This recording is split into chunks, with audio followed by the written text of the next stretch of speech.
हाँ जी, good afternoon.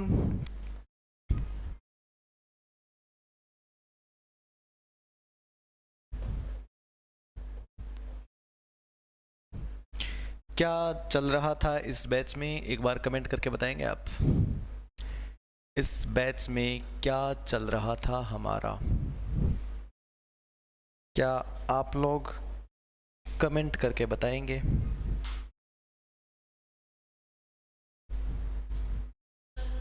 बताइए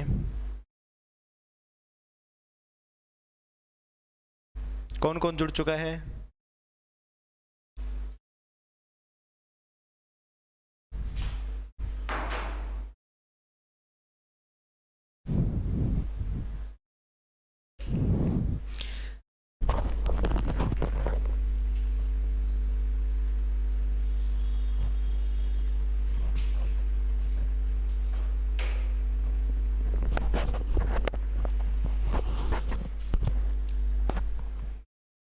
कौन कौन जुड़ चुका है बात बताएंगे एक बार कमेंट करके।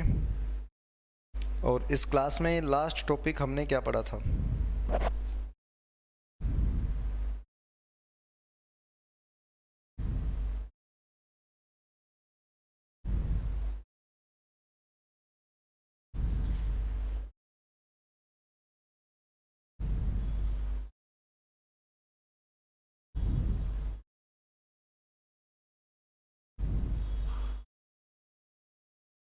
जी निशा जी बताएं एक बार आप कि पिछली क्लास में हमने इसमें क्या पढ़ लिया था, फिर मैं आपके हिसाब से शुरू करता हूँ जिस तरीके से आप बताएंगे। ठीक है, मुझे बताएं, मैं वेट कर रहा हूँ इस चीज़ का कि हमने क्या पढ़ा था और हम क्या पढ़ने वाले थे। आज हमें क्या पढ़ना होगा बता दो। मेरे हिसाब से हम मेडिवल पढ़ रहे थे ना, मेडिवल इंडिया। और मेडिवल इंडिया में क्या,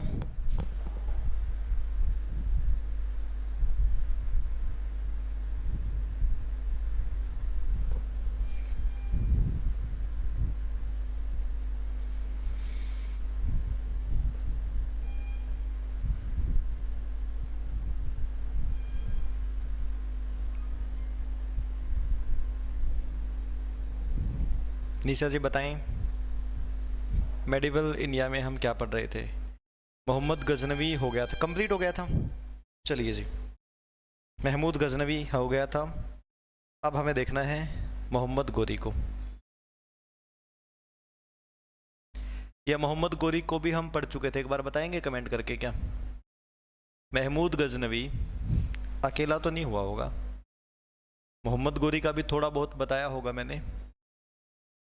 लास्ट जो पॉइंट हुआ था एक बार आप वो बता दीजिए, बिल्कुल बिल्कुल लास्ट में जो पॉइंट किया था हमने वो बता दीजिए, फिर हम स्टार्ट करते हैं।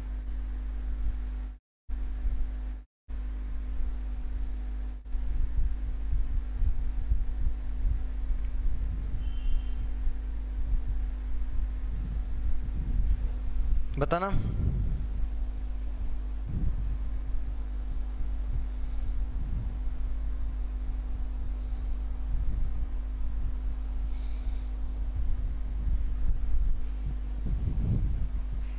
महमूद गजनवी के बाद मोहम्मद गोरी को भी पढ़ा था क्या। देखिए जी, गजनी से अटैक हो रहे थे भारत पे, मेडिवल इंडिया स्टार्ट हमने किया, गजनी से अटैक हो रहे थे। 1030 में महमूद गजनवी की मृत्यु हो गई थी। ठीक है, देखिएगा जी, अब गजनी का नया राजा बनता है मोहम्मद गोरी। काफी सालों बाद, बीच में कोई राजा अटैक नहीं करता भारत पे। अब मोहम्मद गोरी गजनी का राजा बना 1173 में, और ये 1206 तक रहेगा। 1173 से 1206 तक क्लास रुक गई थी बीच में। ठीक है जी, ठीक है। अब देखिए, मोहम्मद गोरी गजनी का राजा बना। मोहम्मद गोरी के दो गुलाम हैं, मोहम्मद गोरी के दो गुलाम जो कि फेमस हैं, कुतुबुद्दीन ऐबक व बख्तियार खिलजी, इनके बारे में भी हमें देखना होगा। देखिएगा, मोहम्मद गोरी गजनी का राजा बनते ही इसकी इच्छा है भारत में मुस्लिम साम्राज्य स्थापित करना। मोहम्मद गोरी क्या चाहता है? भारत में मुस्लिम साम्राज्य स्थापित करना। ये चाहता है भारत में मुस्लिम साम्राज्य की स्थापना। ये मोहम्मद गोरी का उद्देश्य है। ये ना समझें कि इसने मुस्लिम साम्राज्य की स्थापना की है, ये इसका उद्देश्य है। और इसी उद्देश्य के लिए मोहम्मद गोरी भारत के लिए रवाना होगा। जब ये भारत के लिए रवाना होगा तब भारत में क्या क्या चल रहा था? एक राजा दिल्ली के आसपास था, एक कन्नौज में और एक गुजरात में। देखिए जी, दिल्ली और अजमेर में एक राजा था। दिल्ली और अजमेर रियासत में एक राजा था जिसका नाम था पृथ्वीराज चौहान। ये है पृथ्वीराज चौहान थर्ड। पृथ्वीराज चौहान थर्ड। एक राजा था यहां कन्नौज का। कन्नौज के राजा का नाम है जयचंद। कन्नौज के राजा का नाम है जयचंद। एक राजा था यहां गुजरात में। उस समय भारत टुकड़ों में ही था, अनेक टुकड़े बटे हुए थे। गुजरात का राजा था भीम सेकंड। गुजरात का राजा था भीम सेकंड। देखिएगा जी, मोहम्मद गोरी गजनी का राजा बनते ही हिंदुस्तान पर अटैक करने की कोशिश करता है। इसका उद्देश्य था भारत पे मुस्लिम साम्राज्य की स्थापना करना। तो देखिए ये कर पाएगा या नहीं, देखते हैं हम लोग। देखिएगा, मोहम्मद गोरी का पहला हमला 1175 में। ये मोहम्मद गोरी का भारत में पहला हमला होता है। ये चाहता है हिंदुस्तान पे मुस्लिम साम्राज्य की स्थापना करना। ये असफल हो गया। पहला ही हमला जब ये मुल्तान तक ही पहुंचा था, यहाँ मुल्तान तक ही पहुंचा था कि इसको बुरे तरीके से आम जनता ने मुल्तान की इसको घेरा और पीटा। 1178 में इसने गुजरात पर हमला किया, गुजरात के रास्ते जाने की कोशिश की, तो गुजरात में मोहम्मद गोरी को कैद कर लिया गया। गुजरात के राजा भीम प्रताप ने मोहम्मद गोरी को 6 महीने तक जेल में रखा था। मोहम्मद गोरी को 6 महीने तक जेल में रखा था। ऐसे हालात मोहम्मद गोरी के। यहां भी हार गया मोहम्मद गोरी, ठीक है, 6 महीने तक जेल में रहा। कैसे भी करके इसके गुलामों ने इसको छुड़वाया। मतलब ये भारत में जाने की नाकाम कोशिश कर रहा है। मुल्तान में पिट के भागा, यहां पर भागा। उसके बाद 1186 में फाइनली ये भटिंडा तक पहुंच गया। भटिंडा में आकर के रुका और इसने प्लानिंग की कि अब भटिंडा से आगे जाएंगे दिल्ली की तरफ। तो भटिंडा से आगे दिल्ली की तरफ जाते हुए बीच में एक जगह पड़ती है तराइन। पृथ्वीराज चौहान ने सोचा कि भटिंडा में आया है तो मुझे कोई दिक्कत नहीं है, तराइन में आ गया तो मैं छोड़ूंगा नहीं। इसने भटिंडा से 16 बार कोशिश की, 16 बार प्रयास किया कि ये तराइन में चला जाए और तराइन से दिल्ली जाएगा फिर ये, लेकिन 16 की 16 बार हारा जी। 16 की 16 बार असफल प्रयास हुआ। फाइनली 1191 में ये तराइन में पहुंच जाता है। पृथ्वीराज ने सेनाएं हटा ली थी यहां से।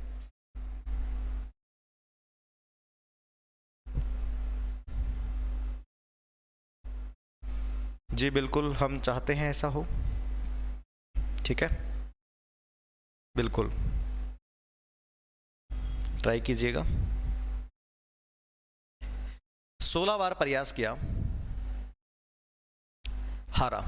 फाइनली 1191 में मोहम्मद गोरी तराइन में पहुंच गया। तराइन हरियाणा के करनाल में पड़ता है जी। तो इधर से पृथ्वीराज का भी दिमाग खराब हो गया, आ ही गया, मतलब पृथ्वीराज ने भी सेनाएं भेज दी। तब जाकर के तराइन की पहली लड़ाई होती है। तराइन की पहली लड़ाई। तराइन की पहली लड़ाई में एक तरफ मोहम्मद गोरी और सामने पृथ्वीराज चौहान प्लस जयचंद जो कि कन्नौज का राजा था। यह है तराइन की पहली लड़ाई। पहली लड़ाई में मोहम्मद गोरी को घोड़े से नीचे उतार के पीटा। इतना बुरे तरीके से पीटा कि इसके गुलाम इसको लेकर के भाग गए यहां से। मोहम्मद गोरी अब की बार फिर हारा। 1175 में आना शुरू करता है, हार गया। 78 में 6 महीने तक जेल में फंसा रहा। 86 में आया, वहां से 16 बार कोशिश की तराइन पहुंचने की, 16 बार पिटा। 17वीं बार में तराइन में पहुंच गया तो तराइन की लड़ाई में बुरे तरीके से हारा। मोहम्मद गोरी बुरे तरीके से हार गया। तराइन की पहली लड़ाई पृथ्वीराज व मोहम्मद गोरी के बीच लड़ी गई। पृथ्वीराज का साथ दिया था जयचंद कन्नौज के राजा ने। अब मोहम्मद गोरी चला गया। 1 साल बाद मोहम्मद गोरी ने फिर अपने गुलामों को कहा, मैं भारत में जाने की सोच रहा हूँ। गुलामों ने कहा, अब की बार लोकेशन भेज देना, उठा लाएंगे। मोहम्मद गोरी कहता है कि अब की बार मैं जीत के आऊँगा। यहाँ तक नोट करो और मुझे बताओ, अच्छे से तरीके से नोट करके मुझे बताएं।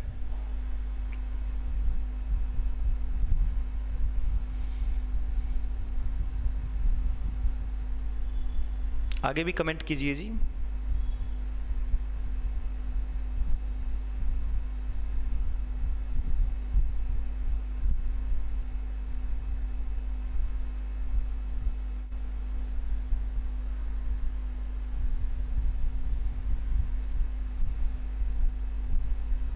कीजिएगा कमेंट।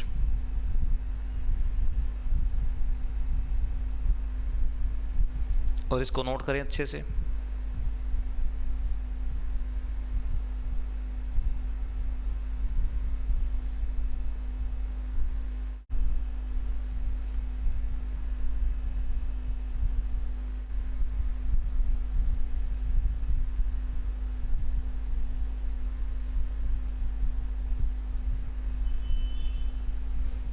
समझ में आ रहा है ना सब कुछ?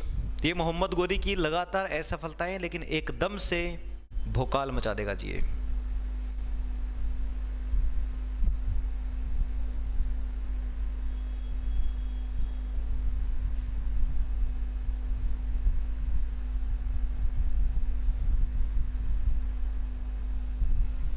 बाकी ये कमेंट कहाँ गए आप लोगों के?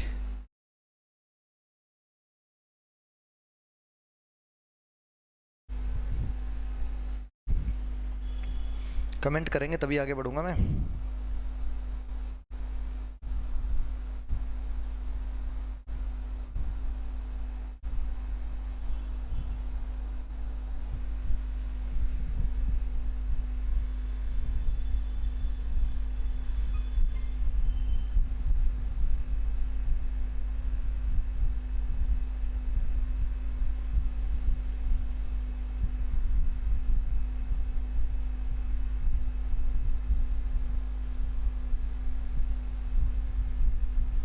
लिखिए इसको तरीके से और साथ में कमेंट करें जो भी लोग क्लास में हैं। उसके बाद हम आगे चलते हैं। डन, निशा जी ने लिख लिया। बाकी लोग भी बताएं फटाफट।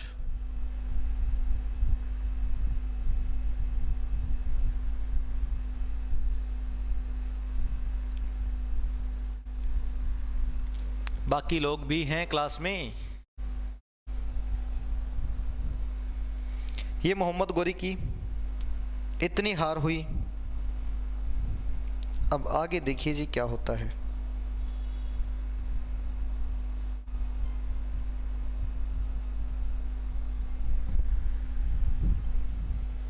चलिए जी, तराइन की पहली लड़ाई के बाद मोहम्मद गोरी एक बार फिर आता है 1192 में। 1192 में मोहम्मद गोरी फिर आ गया और तराइन की दूसरी लड़ाई हुई।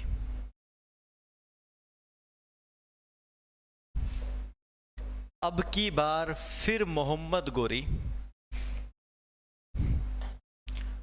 और पृथ्वीराज चौहान आमने सामने हैं। पृथ्वीराज चौहान आमने सामने हैं। इस लड़ाई में मोहम्मद गोरी ने पृथ्वीराज चौहान को हराया, क्योंकि अब की बार जयचंद ने साथ नहीं दिया, क्योंकि पृथ्वीराज चौहान ने जयचंद की बेटी को भगाकर शादी कर ली थी।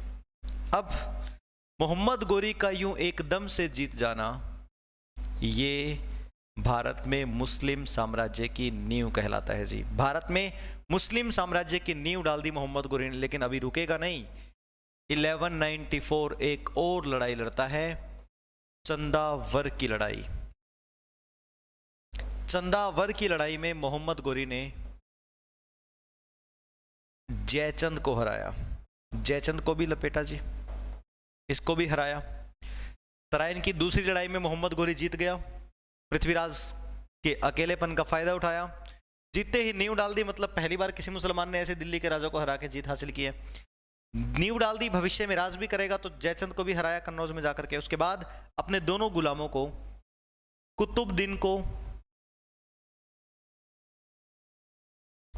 पश्चिम अभियान पर भेजा। पश्चिम अभियान पर भेजा, भाई तुम पश्चिम अभियान पर जाओ, पश्चिमी भारत को संभालो। कुतुबुद्दीन ऐबक को पश्चिम भारत के अभियान पर भेजा। और जो दूसरा गुलाम था बख्तियार, बख्तियार को पूर्व अभियान पर भेजा, पूर्व भारत के अभियान पे भेजा। इसने जाकर के राजस्थान और गुजरात इन पे कब्जा किया। इसने जाकर के बिहार पे कब्जा किया और बिहार में फेमस नालंदा यूनिवर्सिटी की जो है को नष्ट करवा दिया। नालंदा यूनिवर्सिटी को नष्ट किसने करवाया था? बख्तियार खिलजी ने। नालंदा वही यूनिवर्सिटी जो गुप्त काल में बनी थी, बड़ी पॉपुलर यूनिवर्सिटी थी, बड़ी फेमस थी। इन दोनों ने अपना अपना काम किया शुरू। मतलब मोहम्मद गोरी ने कहा भाई नींव मैंने डाल दी, अब एक जाओ पश्चिम में, एक जाओ पूर्व में काम करो। मोहम्मद गोरी दिल्ली में था, एक को भेजा कुतुबुद्दीन को इधर और बख्तियार को इधर। दोनों को समझा के मोहम्मद गोरी का प्लान था कि वापस चला जाऊं, लेकिन दोनों में लड़ाई हो गई। फिर इन दोनों को कहा कि तुम बंटवारा कर लो, एक इधर रहेगा एक इधर। और इन दोनों को भारत सौंप कर मोहम्मद गोरी 1206 में 1206 में वापस लौटते हुए, वापस जा रहा था गजनी, वापस लौटते हुए मोहम्मद गोरी की जाटों ने हत्या कर दी। मोहम्मद गोरी की जाटों ने हत्या कर दी। वापस लौटते हुए मोहम्मद गोरी मारा गया। जैसे ही मोहम्मद गोरी की हत्या हुई, इधर कुतुबुद्दीन ऐबक ने बख्तियार खिलजी की हत्या कर दी और इसको मार के शुरू कर दी दिल्ली सल्तनत। फाइनली मुसलमानों का राज अब शुरू होगा। मोहम्मद गोरी ने सिर्फ नींव डाली, राज करना शुरू करेगा कुतुबुद्दीन ऐबक।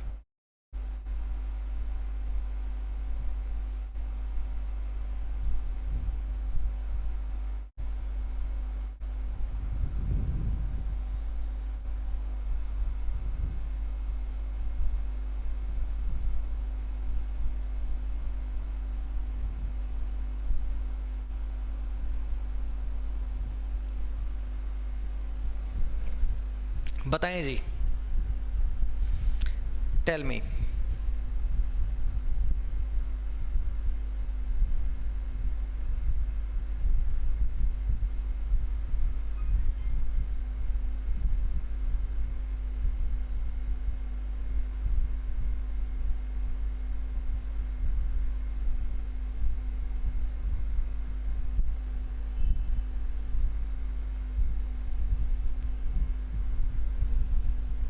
लिखें इसको, फिर चलेंगे हम आगे।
बताइए, लिख रहे हो ना?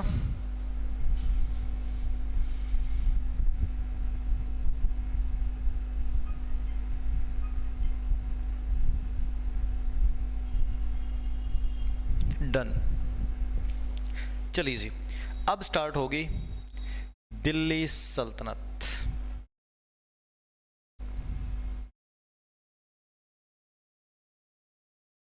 दिल्ली सल्तनत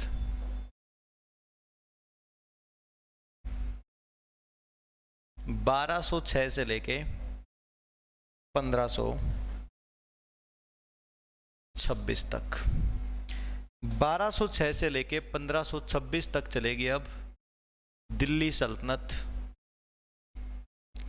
दिल्ली सल्तनत में 5 वंश आएंगे जी मुसलमानों के।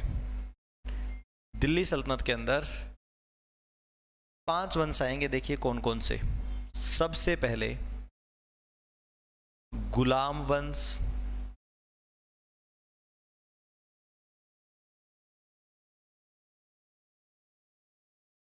खिलजी वंश,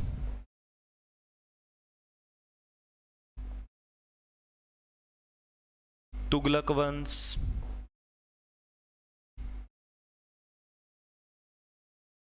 सैयद वंश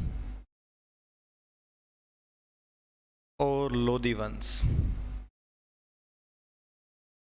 गुलाम वंश, खिलजी वंश, तुगलक वंश, सैयद वंश और लोदी वंश। दिल्ली सल्तनत में ये 5 वंश रहे, गुलाम, खिलजी, तुगलक, सैयद और लोदी वंश। इन 5 वंशों को ही कहा गया है दिल्ली की सल्तनत। यानी मुसलमानों ने जो राज किया दिल्ली सल्तनत में वो 5 वंशों के साथ किया था। गुलाम वंश 1206 से 1290 तक चला। खिलजी वंश 1290 से 1320 तक चला। तुगलक वंश 1320 से 1414 तक चला। सैयद वंश 1414 से लेके 1451 तक चला और लोदी वंश 1451 से लेके 1526 तक चला। लोदी वंश, ये दिल्ली सल्तनत के 5 वंश होंगे, गुलाम, खिलजी, तुगलक, सैयद और लोदी वंश। ठीक है, इनके नाम आप लोग नोट कर लीजिए, फिर चलेंगे हम आगे।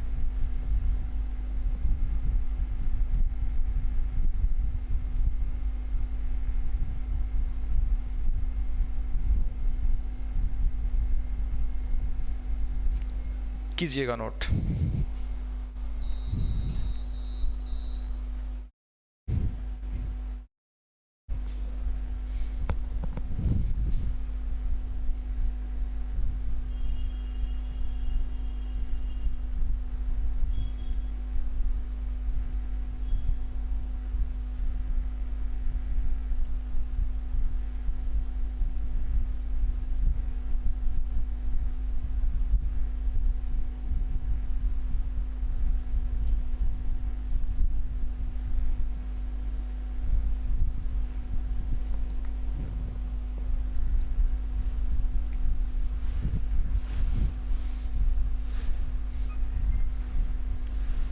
अच्छा, वैसे भी आप लोग लाइव जुड़ते नहीं हो इतने लोग, तो अगले 2-3 लेक्चर है ना, मैं आप लोगों को प्रॉपर, जैसे समय थोड़ा सा है दिक्कत, तो 2 से 3 क्लास यानी दिल्ली सल्तनत के ही 2-3 चैप्टर आप लोगों को मैं रिकॉर्ड दे देता हूँ। 2-3 क्लासेस इसके तुरंत बाद अपलोड हो जाएंगी और उसके बाद फिर हम क्या करेंगे,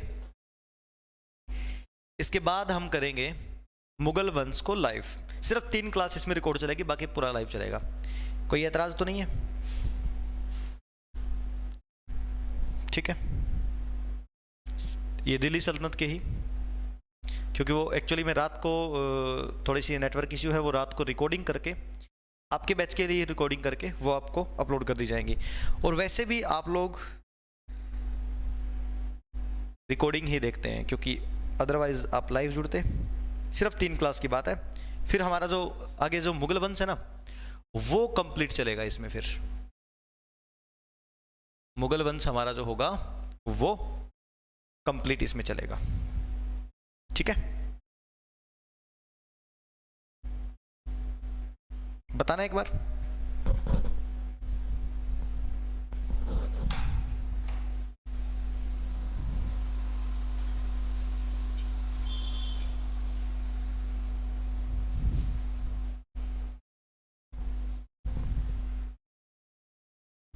नोट्स बनाने का टाइम देना कैसे निशा जी, मतलब क्या होगा, सुनो मेरी बात, सिर्फ 3 क्लास चलेंगी, एक बार रिकॉर्डिंग डल जाएंगी वो। ठीक है, 3 क्लास प्रॉपर इसी चैप्टर से आगे की हैं वो। उसके बाद हम क्या करेंगे, रिकॉर्डिंग का मैं आपको जो है नोट्स बनाने का मैं टाइम दूंगा। उसके बाद जो मेरी नेक्स्ट क्लास होंगी ना वो मंडे से स्टार्ट होगी, सॉरी ट्यूसडे से। मंगलवार से स्टार्ट होगी। तो मंगलवार तक 2-3 क्लासेस आप लोग रिकॉर्डिंग देख सकते हैं आराम से, कोई दिक्कत नहीं है। डेली की एक अपलोड हो जाएगी, ठीक है।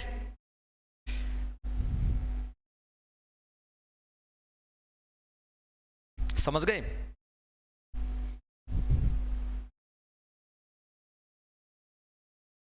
निशा जी मेरी बात समझ गए ना आप? मतलब जो मेरी नेक्स्ट क्लास होगी वो अब मंगलवार को होगी। तब तक मैं आप लोगों से पूछूंगा, अभी मंगलवार को होगी, तब तक आप लोग ये क्लासेस निपटा लेंगे। मैं आप लोगों से पूछूंगा भी, इनमें अगर कोई दिक्कत आ रही है तो फिर वो लाइव क्लास में आप लोग मुझे बता सकते हैं, ठीक है। हाँ, क्योंकि देखो ये रिकॉर्ड एकदम से, जैसे रात को आज रिकॉर्डिंग करूंगा मैं, एकदम से अपलोड करूंगा। ये इसलिए ज़रूरी है क्योंकि बीच में काफ़ी दिन से मैं क्लास नहीं ले पाया था, तो आप लोगों का सिलेबस थोड़ा सा ज़्यादा हो जाए, ठीक है। क्योंकि बीच में जो गैप आ गया ना, वो गैप कवर करने के लिए मुझे ऐसा करना पड़ेगा। अब जैसे आज रात को रिकॉर्डिंग करूंगा मैं आप लोगों के बैच के लिए, फिर वो 3 क्लास 4 क्लास जो भी हैं इसमें अपलोड हो जाएंगे। उसके बाद फिर मंगलवार से हम पटरी पे आ जाएंगे, ठीक है। फिर हमारा मुगल वंश बचेगा, उसके बाद देख लेंगे जो बचेगा।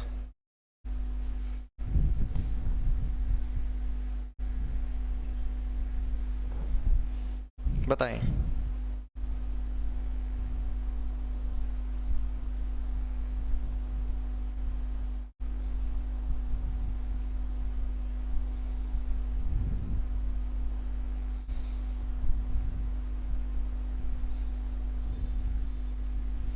समझ गए ना बात को? वैसे मुझे बताना, इसमें मॉडर्न कंप्लीट हो चुकी है क्या? निशा जी बताना, मॉडर्न कंप्लीट हो चुकी है क्या?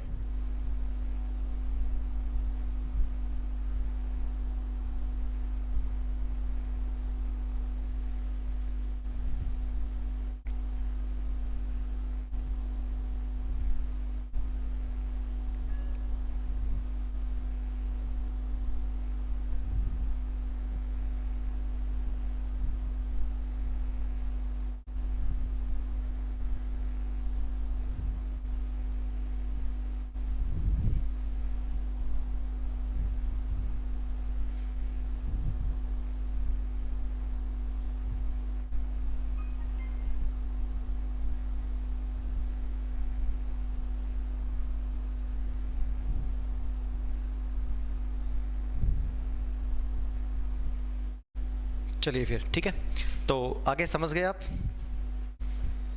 अगली क्लास 3-4 क्लास बस।